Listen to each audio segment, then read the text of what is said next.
Sean Jones, a newly minted Bach artist, and I'm truly excited to be doing this because Prof, wherever you are, that's the great Bill Fielder, this is for you.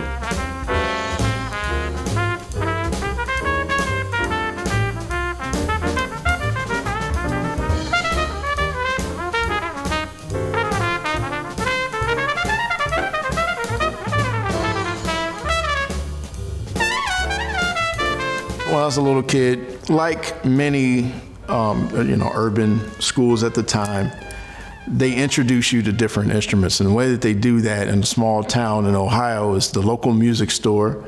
They would roll in a cart of instruments, right? Told all of the young ladies, flute and clarinet for you. All of the young men, drums and tubas and trombones, things like that for you. They didn't really force the trumpet or the French horn on anybody.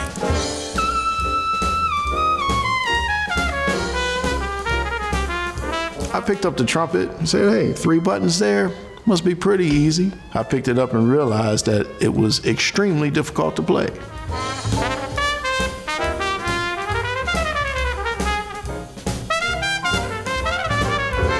I liked things that were challenging. So I took the trumpet home and I talked to my grandmother about it. She said, you took a trumpet home, huh? And I said, yeah, Grandma, what's so special about it? She smiled and she said, well, I believe your great-grandfather played this in the Civil War or something like that. And I was like, wow. And I started playing around with the trumpet a little bit. They let me check it out, and it was time to either rent it or buy it. I asked my grandmother, I said, I want to play this instrument. And she said, Shawnee boy, I'm going to get you this trumpet. You better do something with it. Fast forward several years, I started to get serious about the trumpet practicing and all that. She was in the hospital on her deathbed and she wasn't responding to anybody. And that's actually when I got my first Bach. I brought it in and I played a little bit for her at her bedside. And I grabbed her hand and I looked at her and I said, Grandma, that was for you. And one day I'm gonna put your name in lights. She squeezed my hand, 1 tear fell, and she just breathed. Oh. 10 minutes later, she was gone. And so at that moment in time, I knew that I had a call on my life, and I knew I was supposed to be playing this instrument. Now, at the time, I didn't realize that Bach was going to become part of my story, but I had that instrument in my hand, and my company now is called Shawnee Boy Inc. because that's what my grandmother called me. So here we are, Bach Trumpets, now 44, and Grandma, this is for you too.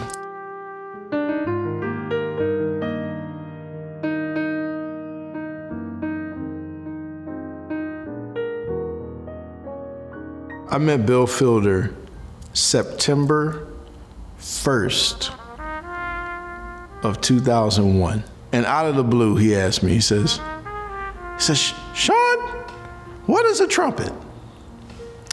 And I said, well, Prof, it's a brass instrument. No.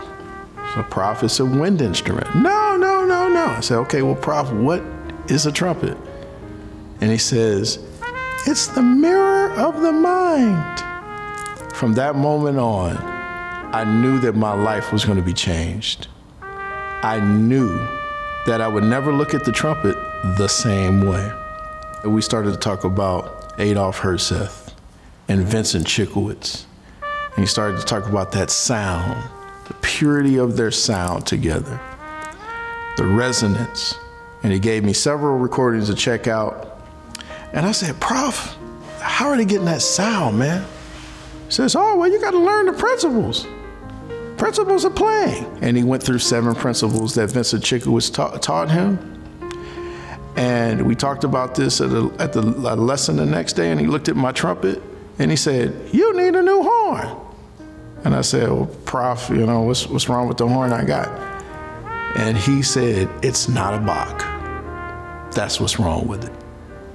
And we went to Dylan Music in New Jersey, and we picked out a 72 gold heavy trumpet. And I started playing that horn, and I realized that the equipment does matter. Up until that point in time, I didn't think it mattered at all. All of the equipment I was playing up until then forced me into a lane with the Bach instrument that Prof definitely forced me to get, and I'm glad he did. It afforded me the opportunity to get to that clarity of sound that Prof was talking about, that Vincent Chickowitz passed on to him.